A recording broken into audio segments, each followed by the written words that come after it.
एक बार ढोलकपुर जंगल में कूकू कोयल बहुत ही मीठा गाना गा रही थी। मैं हूं कूकू कोयल, गाती हूं सुंदर मीठा मीठा गाना। तुम सब भी सुनकर आ जाना, आ जाना आ जाना। उसकी आवाज दूर दूर तक सबको सुनाई दे रही थी। तभी उसकी आवाज सुनकर एक जादूगर वहां आता है और उससे कहता है, वाह कूकू कोयल, तुम्हारी आवाज तो बहुत मीठी है, बिल्कुल खरा सोना है। सोना? हाँ। तभी जादूगर आबरा का डाबरा बोलता और कूकू कोयल से कहता है, तुम अब से जब भी गाना गाओगी और गाते समय अगर तुम्हारे मुंह से एक भी बूंद पानी के नीचे गिर गई तो वो बूंद सोने में बदल जाएगी। लेकिन तुम्हें एक बात का हमेशा ख्याल रखना होगा कि तुम कभी ऐसे लोगों के सामने नहीं गाना जो तुमको किसी भी तरह से नुकसान पहुंचाए। ऐसा बोलने के बाद जादूगर वहां से चला जाता है। इधर कूकू कोयल फिर से गाना गाने लगती है।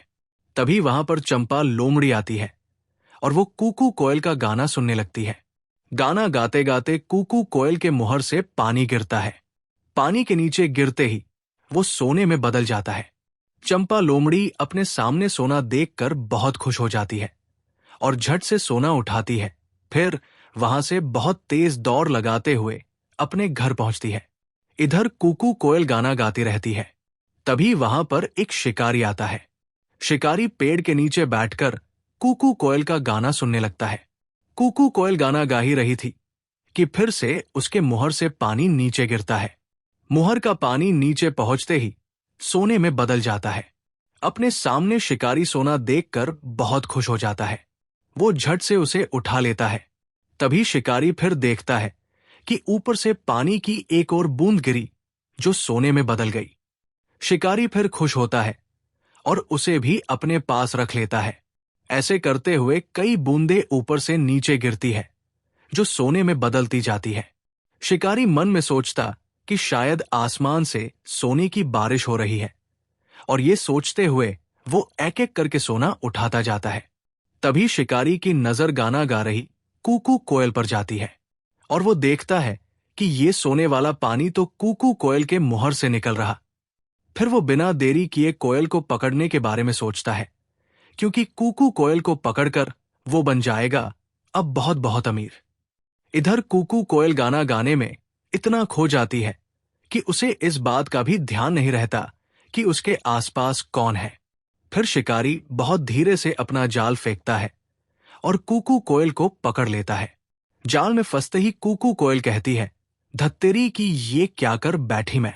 जादूगर ने कहा भी था मुझसे कि आपने आसपास के लोगों से बचकर रहना। अब देखो मैंने अपनी लापरवाही के चक्कर में क्या कर लिया। जाल में फंस गई। इधर कूकू कोयल को ले जाते हुए शिकारी अपने मन में सोचता है कि क्यों न इस कोयल को राजा को ही दे दूं।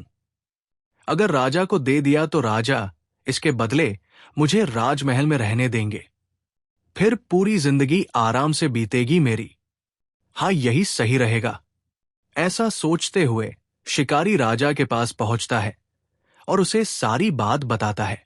राजा कोयल को लेने और उसके बदले शिकारी को अपने राज्य महल में रहने देने की बात मान जाता है। तभी वहां पर राजा का मंत्री आता है और उससे बोलता है कि महाराज, ये शिकारी झूठ बोल रहा। आपने कभी सुना या देखा भी है क्या किसी चिड़िया के मुहर से सोना निकले? भाई मैंने तो नहीं देखा। मंत्री की बात सुनकर राजा शिकारी से कहता है कि पहले मुझे सोना दिखाओ। आखिर ये कोयल कैसे सोना निकालती है, मैं भी तो देखूं। राजा की बात सुनकर शिकारी कोयल से गाना गाने को कहता है, लेकिन कोयल तो इस बार कोई गलती नहीं करना चाहती थी, इसलिए वो अपना मुहर ही नहीं खोलती। शिकारी के बहुत बार कहने पर भी जब कोयल गाना नहीं गाती तब राजा को ये सब देखकर गुस्सा आ जाता है और वो अपने सिपाहियों से कहकर कोयल को जाल से निकाल देता है और शिकारी को पकड़ लेता है। जाल से निकलते ही कोयल गाना गाना शुरू करती है, कूकू मैं हूं कूकू कोयल गाती हूं मीठा मीठा सुंदर गाना, जिसे सुनकर तुम सब मेरे पास। और फिर तभी उसके मुहर से फिर से पानी नीचे गिरता है जो सोने में बदल जाता है। राजा ये सब बस देखता ही रह जाता है और अपने सिपाहियों से कोयल को पकड़ने को कहता है। लेकिन इस बार कूकू कोयल पहले जैसी कोई भी गलती नहीं करती है और वहां से उड़ती हुई सीधे ढोलकपुर जंगल पहुंचती है। मोरल इस कहानी से हमें ये सीख मिलती है कि हमें हमेशा अपने बड़ों की बात माननी चाहिए, साथ ही हमेशा सतर्क भी रहना चाहिए।